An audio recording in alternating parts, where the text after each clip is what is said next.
NDA 11 ఏళ్ల పాలనలో ఈశాన్య రాష్ట్రాల అభివృద్ధిపై వార్తా వ్యాఖ్యను ఇప్పుడు వింటారు. ప్రధానమంత్రి నరేంద్ర మోదీ సారథ్యంలోని ఎన్డీఏ కూటమి ప్రభుత్వం సమ్మిళిత వృద్ధికి ఎల్లప్పుడూ ప్రాధాన్యతనిస్తూ వస్తోంది. అందులో భాగంగా ఈశాన్య భారత ప్రాంతాన్ని ప్రధాన జీవన స్రవంతిలోకి తీసుకురావడానికి ప్రత్యేకంగా ఈశాన్య ప్రాంత విధానానికి ప్రభుత్వం శ్రీకారం చుట్టి దానిని సమర్థవంతంగా అమలు చేసి సానుకూల ఫలితాలను రాబట్టింది. ఆర్థిక వృద్ధి మాత్రమే కాకుండా ప్రత్యేకించి అంతర్గత భద్రత, ప్రాంతీయ సాంస్కృతిక వైవిధ్య పరిరక్షణ ప్రోత్సాహకానికి ఈ విధానం అధిక ప్రాధాన్యం కల్పించింది. ముఖ్యంగా గత 11 సంవత్సరాల కాలంలో ప్రధానమంత్రితో సహా మంత్రివర్గ సభ్యులు, సీనియర్ అధికారుల నిరంతర పర్యటనల ద్వారా ప్రభుత్వ యంత్రాంగం స్వయంగా ఈశాన్య ప్రాంతానికి మరింత చేరువైంది. ఈశాన్య ప్రాంతాల అభివృద్ధికి సహకరించేలా విశేషంగా పెట్టుబడులు పెట్టడంతో పాటు గత 11 సంవత్సరాల కాలంలో అనేక ప్రాజెక్టులు పూర్తి కావచ్చాయి. ఈశాన్య ప్రాంత ప్రత్యేక మౌలిక వసతుల అభివృద్ధి పథకం SESIDS కింద 974 పారిశ్రామిక యూనిట్లు ఏర్పాటవడం ప్రభుత్వ నిబద్ధతను తెలియజేస్తున్నాయి. ఈశాన్య ప్రాంత అభివృద్ధి ప్యాకేజ్ కింద 2024-25 ఆర్థిక సంవత్సరంలో 400 కోట్ల రూపాయలను కేంద్ర ప్రభుత్వం అందించింది. ఈశాన్య ప్రాంతాల సర్వసమగ్రాభివృద్ధికి దోహదపడే ప్రాజెక్టులకు నిధులందించేందుకు 2022-23 సంవత్సరపు బడ్జెట్లో ఈశాన్య ప్రాంతాలకు ప్రధానమంత్రి అభివృద్ధి చొరవ PM డివైన్ ప్రాజెక్టును ప్రకటించారు. సరైన భౌతిక అనుసంధానత లేకపోవడం, మౌలిక వసతుల లోపం కారణంగా ఈశాన్య ప్రాంతం పలు దశాబ్దాలుగా అభివృద్ధికి దూరంగా నిలిచిపోయింది.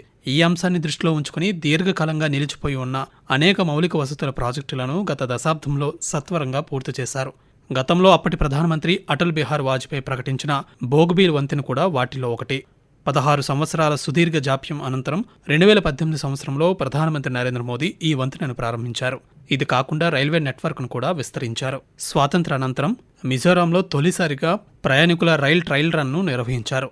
ఈశాన్య ప్రాంతంలో నూతన విమానాశ్రయాల నిర్వహణ, ఎయిమ్స్ సహా కొత్త వైద్య కళాశాలల ఏర్పాటుపై కూడా ప్రభుత్వం దృష్టి సారించింది. ఈశాన్య ప్రాంతానికి పర్యాటకుల సందడి పెరగడమే అక్కడ మెరుగైన అనుసంధానత ప్రభావం ఎంతగా ఉందనే దానికి తార్కాణం. ఎన్నో దశాబ్దాలుగా ఈశాన్య ప్రాంతం అంతర్గత భద్రత పరంగా తీవ్రమైన సవాళ్లను ఎదుర్కొంది.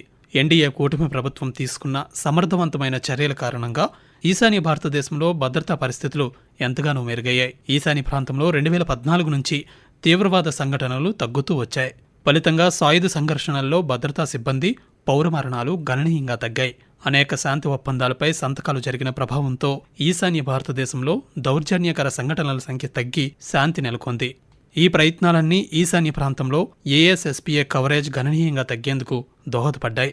గతంలో ఈశాన్య భారతదేశంలోని ప్రధాన రాష్ట్రాల మధ్య దీర్ఘకాలంగా పెండింగ్లో ఉన్న వివాదాలు తీవ్ర ఆందోళనకు దారితీసేవి. ప్రధానమంత్రి నరేంద్ర మోదీ నేతృత్వంలోని ప్రభుత్వం క్రియాశీలకంగా చేపట్టిన చర్యల కారణంగా దశాబ్దాలుగా సాగుతున్న వివాదాలకు ఎట్టకేలకు శాశ్వత పరిష్కారాలు లభించాయి. అస్సాం, అరుణాచల్ ప్రదేశ్ రాష్ట్రాల మధ్య దశాబ్దాలుగా జరుగుతున్న ఉమ్మడి సరిహద్దు వివాదం పరిష్కరించుకునేందుకు ఉభయ రాష్ట్రాలు ఇటీవలే ఒక అవగాహన ఒప్పందంపై సంతకాలు చేశాయి. వెదురును ఒక గడ్డి రకంగా ప్రకటించాలన్న నిర్ణయంతో పాటు నేషనల్ బ్యాంబూ మిషన్ ప్రారంభించడం ఈశాన్య ప్రాంతాల్లో వెదురు ఆధారిత ఉత్పత్తుల తయారీకి నూతన ఉత్తేజం కల్పించింది. ఆర్గానిక్ వ్యవసాయాన్ని ప్రోత్సహించడంలో సిక్కిం రాష్ట్రం విజయం సాధించింది.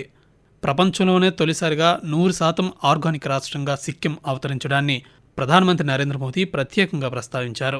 ప్రధానమంత్రి స్వయంగా దేశ విదేశాల్లో ఈశాన్య సంస్కృతికి ప్రచారకర్తగా మారడంతో పాటు అత్యాధునిక మౌలిక సదుపాయాల సత్వర కల్పన, మెరుగైన అనుసంధానంతో పర్యాటకం పెరగడంతో ఈశాన్య భారతదేశం పురోగామి దిశగా పయనిస్తోంది. ఒకప్పుడు భారత విజయగాథలో చివరి వరుసలో ఉన్న ఈశాన్య ప్రాంతం త్వరితగతిన దేశాభివృద్ధికి కీలక చోదక శక్తుల్లో ఒకటిగా మారుతోంది. ఎన్డీఏ 11 ఏళ్ల పాలనలో ఈశాన్య రాష్ట్రాల అభివృద్ధిపై వార్తా వ్యాఖ్యను మీరింతవరకు విన్నారు. వ్యాఖ్యానం DV సత్యనారాయణ. సమర్పణ ప్రాంతీయ వార్తా విభాగం, ఆకాశవాణి విజయవాడ కేంద్రం.